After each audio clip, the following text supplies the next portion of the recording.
Hi there, folks. Welcome back to Rich Reviews, and I hope you're having a great time at home. No, not really, but hey, look, it's better than being in the hospital. And my latest film for you guys here, and this was originally going to premiere at South by Southwest, but of course, South by Southwest got canceled, and its program then came online. I found myself thinking, okay, what could be interesting? And it ends up being a whole bunch of shorts and whatnot. But this one film, I thought to myself, okay, this might sound good. It's My Darling Vivian, and this is about Johnny Cash's first wife, Vivian Liberto. She sort of came about as being the first Mrs. Johnny Cash, and then sort of became overshadowed by the other Mrs. Johnny Cash, and how that negatively affected her to a certain degree. And all four of her daughters are interviewed here. Of course, one of the more interesting things that this director decides to do, he interviews them all separately. Therefore, sometimes, as always, memory is sometimes a sketchy thing, because one person's memory of an event can be totally different from that other person's memory event.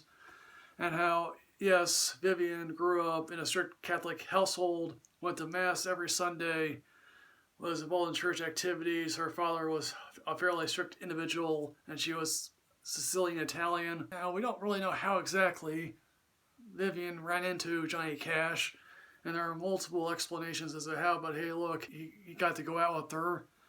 And of course, they corresponded. Basically, in this film, there are a whole bunch of treasured, notes that are like, yes, this is a very passionate love affair between these two people. And how basically they got married young, and as one daughter puts it, I was born 9 months after their wedding. What makes up this marriage is really a series of events that basically includes the fact that he was always on the road, he was addicted to pills, and how, one daughter basically says, when he was on pills and coming home, he was like a different person that arrived. This wasn't the real Johnny Cash. One daughter here states that, oh yeah, I just recently learned that he spent a better part of a year with Bob Dylan. Another interesting thing I learned in this documentary is that, oh yeah, they moved into Johnny Carson's old house, and there are a whole bunch of animals, and Johnny Cash would just bring in home animals.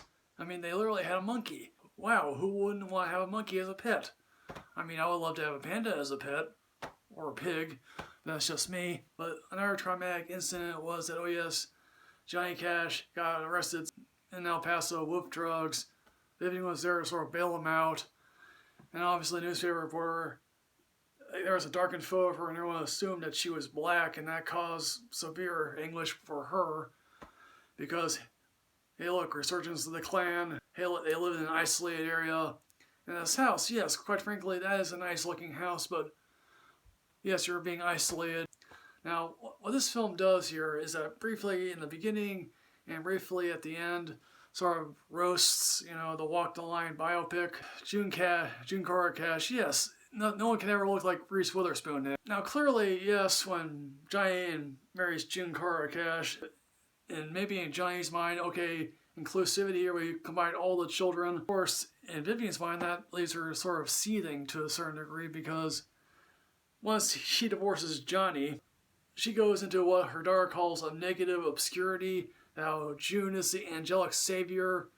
Now, granted, there's always two sides to every story here, and maybe Walk the Line presents one story. This documentary really tries to present the other side. And basically, she remarried and had a happy marriage for 33 years. And now, there's also another moment in which, oh yeah, you have to wonder, is this woman seething? Is that, when Johnny Cash dies, there's a memorial service to him, and everyone's there, but they leave her out of the historiography, and at least one attempt to rectify the issue is edited out. So you really have to wonder, what is this woman thinking? And she basically instigated the divorce proceedings, thinking that, oh yeah, okay, maybe now he'll return home and not be on the road so much. Well, that backfired, and basically she was excommunicated, and basically Johnny Cash was like, yeah, I'll contact the archdiocese, sort of make kumbaya with them, and she was allowed back in to take communion. And basically how she died specifically is a tragedy. I won't specifically go into it, but if you think about it, yes, that is a tragedy. One of her daughters basically says, yeah, she was a better grandmother than she was a mother. And how, Wanda believes that, yes, she was still in love with Johnny. And granted, yes, we all, to a certain degree, would love to be with our ex again. I think this is a decent documentary. I'm not going to say it. I'm going to remember this 2 or 3 months from now, but I definitely made an impression on the fact that, yes, this is a woman who exists, and history is sort of wronged, even though, again, history is written by the victors.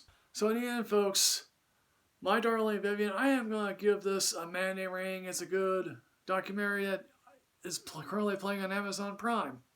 So, folks, My Darling Vivian, have you seen this? What did you think? Please put everything in the comment box below here, folks. As always, folks, like, comment, subscribe, earn yourself some knowledge. I'm going to see you next time, folks.